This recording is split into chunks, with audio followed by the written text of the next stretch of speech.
فلسطین۔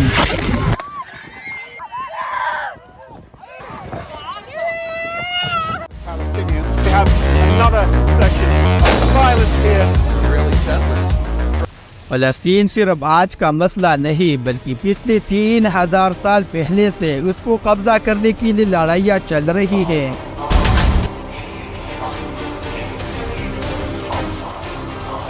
آج سے 3301 سال پہلے بنی اسرائیل مصر میں فرعون کے قبضے میں تھے اور فرعون ان پر طرح طرح کی ظلم کرتے تھے، تو اللہ پاک نے حضرت موسیٰ علیہ السلام کو بھیجا اور ان سے کہا کہ جاؤ بنی اسرائیل کو فرعون کے قبضے سے آزاد کرو، اور پھر اللہ کی مدد سے حضرت موسیٰ علیہ السلام نے سارے بنی اسرائیلوں کو فرعون کے قبضے سے آزاد کر دیا، اور پھر حضرت موسیٰ علیہ السلام نے بنی اسرائیل کو لے کر فلسطین کے پاس آئے، اور پھر اللہ کی طرف سے حکم تھا کہ یروشلم پر حملہ کرو، جس پر بنی اسرائیل نے انکار کیا اور موسیٰ علیہ السلام سے کہا کہ ہم نہیں لڑیں گے، جس پر اللہ ناراض ہوا اور 40 سال تک بنی اسرائیل کو ایک میدان میں رہنے کی سزا دی۔ حضرت موسیٰ علیہ السلام پر اللہ پاک نے آسمانی کتاب تورات کو نازل کیا تھا، اور اس تورات کے پہلے صفحے پر بالکل صاف لکھا ہے کہ یہ علاقہ یعنی فلسطین اللہ پاک نے صرف اور صرف حضرت ابراہیم علیہ السلام کی اولاد کے لیے رکھا ہے، جس کی وجہ سے یہودیوں کی آج تک جتنی بھی لڑائیاں چل رہی ہیں اس لیے ہے کہ یہودی یہ مانتے ہیں یہ تورات کی اس آیت کے مطابق یروشلم اور فلسطین پر صرف اور صرف بنی اسرائیل کا حق ہے، کیونکہ بنی اسرائیل حضرت ابراہیم علیہ السلام کی اولاد حضرت اسحاق علیہ السلام کی اولاد سے ہے، لیکن یہاں آ کے یہودیوں سے غلطی ہوتی ہے، کیونکہ تورات میں حضرت اسحاق علیہ السلام کا نہیں بلکہ ابراہیم علیہ السلام کا ذکر آیا ہے، اور حضرت ابراہیم علیہ السلام کا ایک بیٹا نہیں بلکہ 2 بیٹے تھے، اسحاق اور حضرت اسماعیل علیہ السلام۔ حضرت اسحاق علیہ السلام کی اولاد سے بنی اسرائیل اور اسماعیل علیہ السلام عربوں کا پدر سمجھا جاتا ہے، اور اس بات کو صرف ہم نہیں بلکہ یہودی بھی تسلیم کرتے ہیں۔ تو بنی اسرائیل کی کتاب یعنی تورات کے مطابق فلسطین پر صرف اسحاق علیہ السلام کی اولاد کا حق نہیں بلکہ حضرت اسماعیل علیہ السلام کی اولاد عربوں کا بھی حق ہے، اور 40 سال بنی اسرائیل میدان طیف میں رہنے کے بعد انہوں نے فلسطین کو فتح کیا، لیکن ان کی نافرمانیوں کی وجہ سے فلسطین بنی اسرائیل یعنی یہودیوں کے ہاتھ سے نکل گیا، اور 300 سال بنی اسرائیل فلسطین کو دوبارہ حاصل نہ کر سکے، اور پھر 300 سال بعد بنی اسرائیل حضرت داؤد علیہ السلام کی سربراہی میں یروشلم کو دوبارہ فتح کیا۔ حضرت داؤد علیہ السلام کے بیٹے حضرت سلیمان علیہ السلام نے یہاں اللہ کی عبادت کے لیے پہلی دفعہ مسجد بنایا،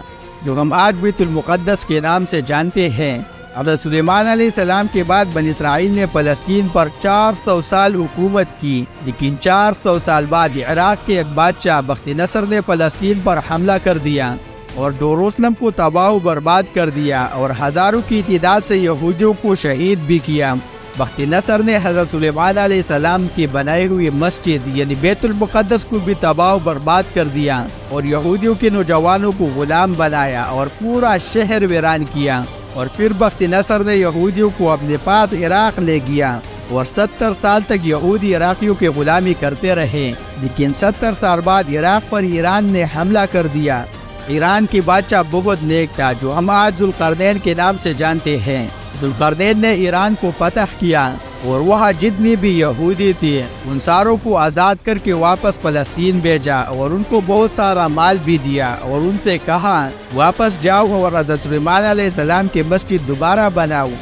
جن کو بخت نصر نے تباہ کیا تھا، جس کے بعد یہودی پھر سے فلسطین میں آباد ہوئے اور فلسطین پر 400 سال حکومت کی۔ اس کے بعد اس پر رومن امپائر نے حملہ کر دیا۔ اس وقت بنی اسرائیل نے لڑنے کی بھرپور کوشش کی لیکن ناکام رہے،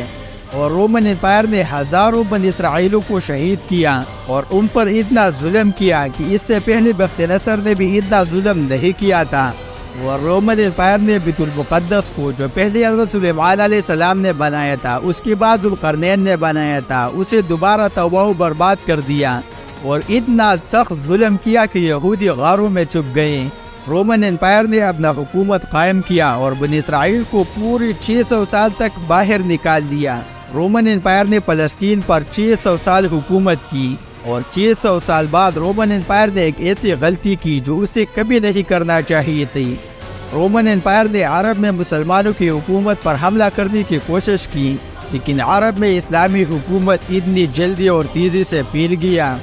کہ کچھ ہی سال میں رومن اور برجین امپائر دونوں کو فتح کر دیا، جس کے بعد حضرت عمر رضی اللہ تعالیٰ عنہ دنیا کے سب سے طاقتور بادشاہ اور مسلمانوں کے لیے امیر المومنین بن گئے، جس کی حکومت 2200 مربع میل پر تھی، اور رسول اللہ صلی اللہ علیہ وسلم کی پیشنگوئی بھی پہلے سے موجود تھی کہ مسلمان ضرور یروشلم کو فتح کر لے گی۔ یروشلم کو فتح کرنے کے لیے مسلمانوں کے پاس دو آپشن تھے، یا تو مسلمان یروشلم پر حملہ کریں اور یا پھر اس کا محاصرہ کریں۔ اور پھر 6 مہینے کے بعد یروشلم کے گورنر نے کہا کہ میں یروشلم کو مسلمانوں کو ایک ہی شرط پر حوالہ کروں گا کہ مسلمانوں کا بادشاہ حضرت عمر رضی اللہ تعالیٰ عنہ خود ہم سے ملے، جس پر حضرت خالد رضی اللہ تعالیٰ عنہ نے فیصلہ کیا کہ حضرت عمر رضی اللہ تعالیٰ عنہ کو کیوں تکلیف دے دیں، اور حضرت خالد رضی اللہ تعالیٰ عنہ خود عمر بن کر یروشلم گورنر کے پاس چلے گئے، کیونکہ حضرت خالد رضی اللہ تعالیٰ عنہ کی ہائٹ بھی حضرت عمر رضی اللہ تعالیٰ عنہ سے ملتی تھی۔ جب حضرت خالد رضی اللہ تعالیٰ عنہ یروشلم گورنر سے ملے، ان کے پاس ایک شخص تھا جس نے عمر رضی اللہ تعالیٰ عنہ کو پہلے سے دیکھا تھا۔ اس نے کہا یہ عمر نہیں ہو سکتا، جس پر حضرت خالد رضی اللہ تعالیٰ عنہ نے مجبوراً حضرت عمر رضی اللہ تعالیٰ عنہ کو یروشلم بلانا پڑا۔ اس وقت سب سے بڑا بادشاہ حضرت عمر رضی اللہ تعالیٰ عنہ یروشلم کی طرف روانہ ہوا۔ وہاں سے پرونس نے اپنے آپ کو تیار کیا، زیور پہنایا، کیونکہ اتنا بڑا بادشاہ ان سے ملنے آ رہے تھے، لیکن حضرت عمر رضی اللہ تعالیٰ عنہ کے پاس اپنا غلام تھا، اور جیسے فلسطین پہنچا اور یروشلم داخل ہو رہا تھا تو اس وقت حضرت عمر رضی اللہ تعالیٰ عنہ پیدل اور غلام اونٹ پر سوار تھا۔ سیپرونیس اور پورا یروشلم یہ دیکھ کر حیران ہوئی کہ دنیا کے سب سے طاقتور بادشاہ پیدل آ رہا ہے، جس کے کپڑوں پر پیوند بھی لگے ہوئے تھے۔ یہ منظر پوری یروشلم والوں کے لیے بہت شوقین تھا، کیونکہ اس سے پہلے جب بھی کوئی بادشاہ نے یروشلم پر فتح حاصل کی ہے، اس نے یہ شہر یروشلم کو تباہ و برباد کر دیا تھا اور یہاں کی گلیوں کو خون سے بھر دیا تھا۔ لیکن اب ایک بادشاہ آیا جو پچھلے سے زیادہ طاقتور ہے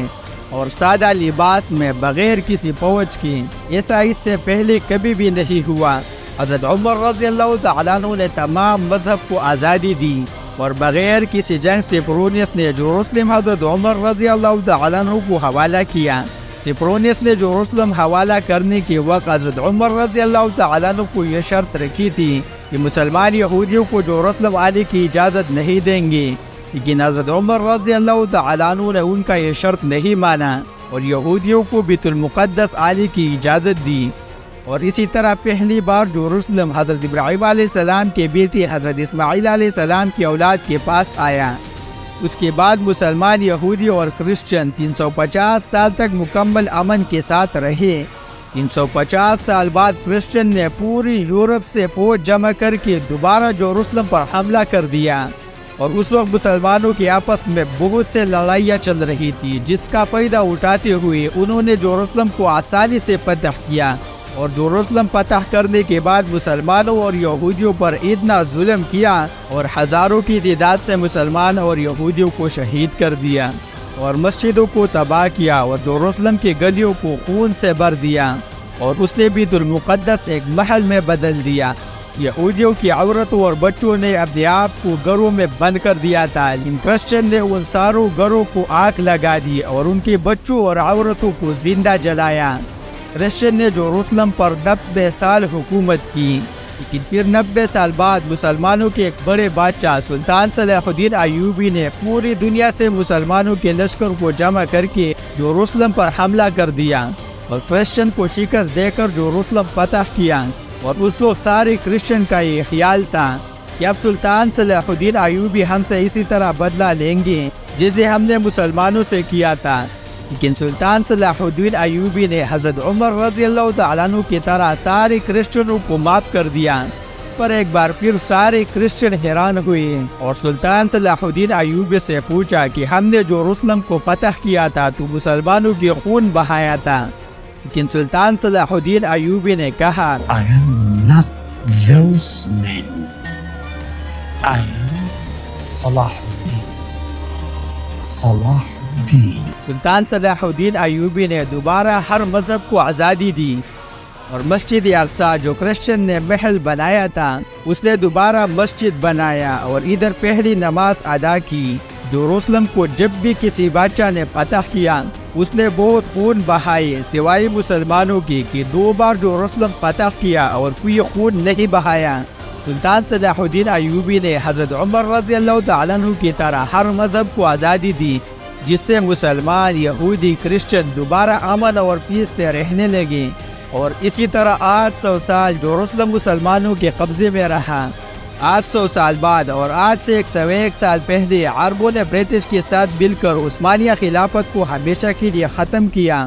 اس وقت عربوں کا سوچ یہ تھا کہ ہم عربوں پر یہ ترکش لوگ آ کر کیوں حکومت کریں، اور اس نیشنلزم کی وجہ سے فلسطین مسلمانوں کے ہاتھ سے نکل گیا۔ برٹش اور یہودیوں کی آپس میں ڈیل ہوئی تھی کہ اگر برٹش کو یہ علاقے ملی تو یہ ادھر ایک یہودی اسٹیٹ بنائیں گے۔ اس سے پہلے یہودیوں نے عثمانی خلیفہ سے بھی ڈیل کرنے کی کوشش کی تھی لیکن انہوں نے صاف انکار کر دیا تھا، اور اسی طرح یہودیوں کی سمجھ میں آ گیا کہ اگر اپنا ملک بنانا ہے عثمانیہ سلطنت کو ختم کرنا ضروری ہے۔ اور جیسے ہی ورلڈ وار 1 کے بعد آٹومن امپائر ختم ہوا تو یہودی بہت خوشی کے ساتھ فلسطین کی طرف آنا شروع ہوئے اور فلسطین کے مسلمانوں سے زمینیں ڈبل ٹربل پرائس پر خریدنے لگے، کیونکہ پیسہ تو یہودیوں کے پاس بہت زیادہ تھا۔ اور جیسے ہی ورلڈ وار 2 کے بعد یورپ میں ہٹلر کے ظلم کے بعد یہودی پوری دنیا سے فلسطین میں جمع ہونے لگے اور فلسطین میں آہستہ آہستہ لڑائیاں بڑھنے لگیں،